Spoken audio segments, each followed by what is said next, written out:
Halloween everybody! In today's video I'm going to be showing you a masquerade mask design, and while it isn't necessarily as Halloweeny as the majority of the designs in this month will be, it's something a little bit more cheery, a little bit more happy, and could certainly be for Halloween, especially if you're going to a masquerade ball. Not that anybody's going anywhere this year, but you know, if you were to do something more along this lines, it is very cool and just over the top. I love that there's actual feathers coming out of the top of the mask, and there's lots of jewels, and it's just so sparkly and so gorgeous. I hope you love it as much as I do, and don't forget to click subscribe to see my future Halloween designs as well. Bye! We are going to begin with an overlay of lavender acrylic. Try to keep this as thin as you possibly can. I am intending to put a layer of glitter over the top of this, so this first layer is just to have a nice colored background so that it doesn't end up looking clear with some of just the clear tip showing through. So now the next thing I'm going to do is a layer of a purple and blue glitter mix, and it really is fairly thick as far as how much glitter's in it, so it probably didn't need to have that first layer of lavender, but that was just to be on the safe side. And now I'm going to encapsulate this nail with a layer of clear acrylic to make sure it is nice and strong.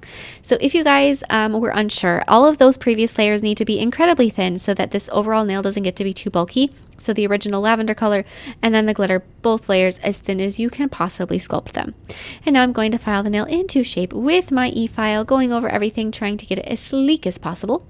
And now with some silver acrylic, I'm going to be sculpting my mask on a boba straw. So for anybody who's curious, the reason I'm using a boba straw is because it's so much bigger, and you can get like a smoothie straw. Those are a little bit larger too, but if you can find one that is a boba specific straw, I would go with that, just because, like I said, they're so much larger. So I'm going to sculpt the first side of my masquerade mask, so just worry about really one half of it. And then after you have that done, try to carve the little eye space, the little eye hole into the mask. If you can't, you can do that with your e-file later, but it'll just make it a little bit easier if you can do it initially when the acrylic is wet. After I have the first side done, I'm going to do the second side. Try to look back and forth on your mask to see if the sides are even.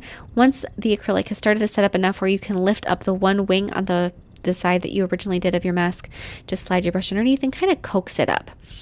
If it doesn't want to slide up, you may have to start over. It's all about timing here. And if you would feel more comfortable, just work on one side of the mask at a time if you feel like you couldn't quite get the timing right. Like I said, it's a delicate process getting the timing right. So basically what you want to do is you want to have a curve across the front of the mask, and then those little wings on the side of the mask kind of just flared up so they aren't quite as curved.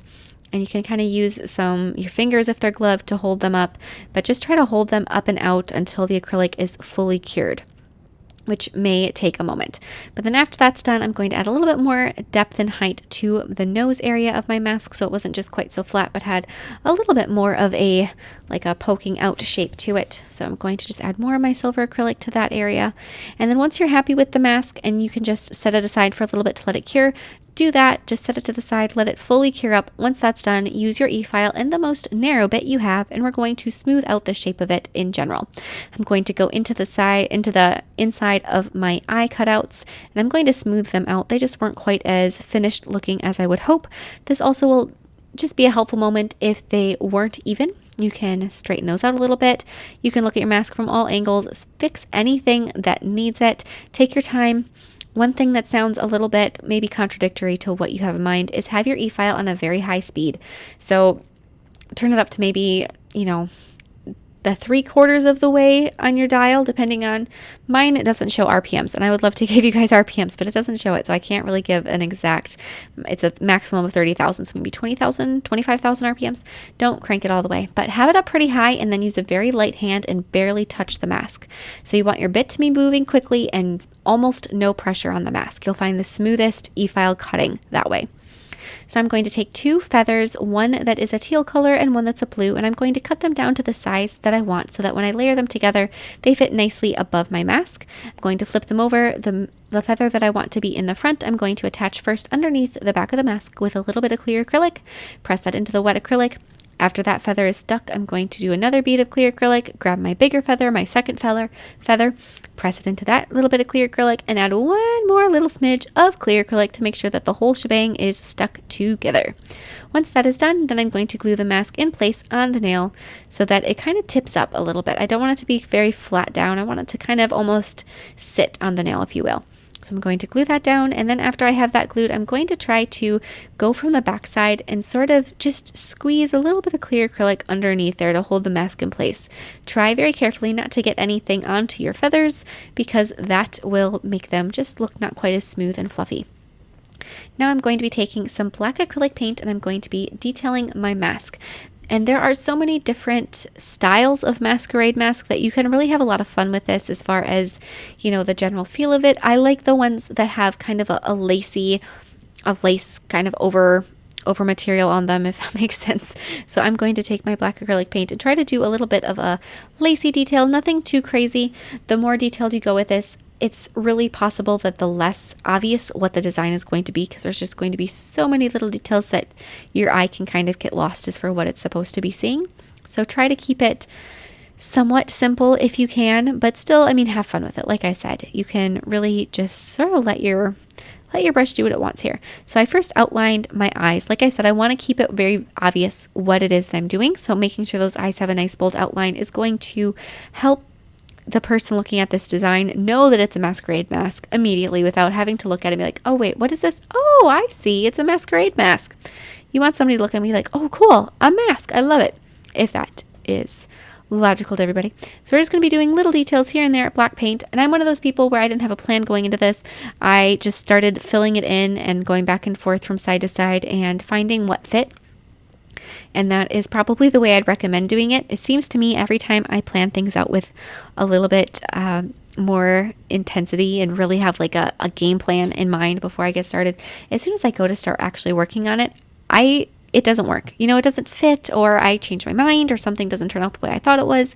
So for me personally, and maybe this isn't the case for everybody else, but for me, I find it just works a little bit better to have a vague outline in my head of what I want things to be, and then just sort of see where it goes, see what fits, see how it looks once I get started, and then fill it in. So we've got those little bits. I'm adding a little bit of a filigree pattern, filling in with some dots where needed. And then once I'm happy with the little pattern that I have created, we can move on to what I consider to be kind of the fun part for this design. We're going to be adding the embellishments. So I'm going to apply some jewelry gel, just a few places, mostly down from the nose to the tip of the nail, but then right at the base where the feathers attach to the mask, apply some jewelry gel. Once you have that little bit of gel down, grab your gel top coat and apply the gel top coat over the entire background. So you're going to brush it everywhere that you can. Once that's done, I'm going to be pressing crystals into the wet gel. So up until this point, nothing has been cured. The jewelry gel and the top coat were both left uncured. And so for the crystals, I went with ones that are complementary to the design, as well as being a little bit over the top and extra glitzy. This whole design is just super Mardi Gras, even though this is Halloween and not Mardi Gras. It still works out, but it's just super over the top, super sparkly, big crystals. Think, you know, super glam.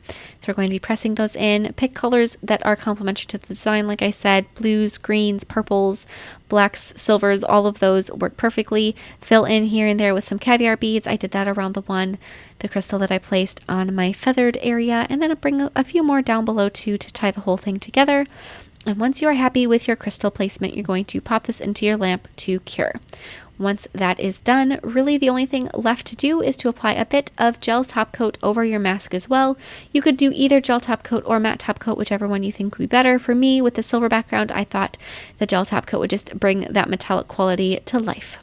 I hope you guys love this design. I think it is just gorgeous. I love masquerade masks, and there was a little while when I was probably 12 where I toyed around with the idea of becoming like a masquerade mask maker, and I don't know why. I just thought that would be an amazing idea, an amazing little craft to get myself into. I went to nails instead, but you know what? It all comes back around because here I am making a masquerade mask. I hope you guys love this design. Please subscribe if you aren't already, because I have so many more spooky designs planned for you, and I will see you next time. Bye!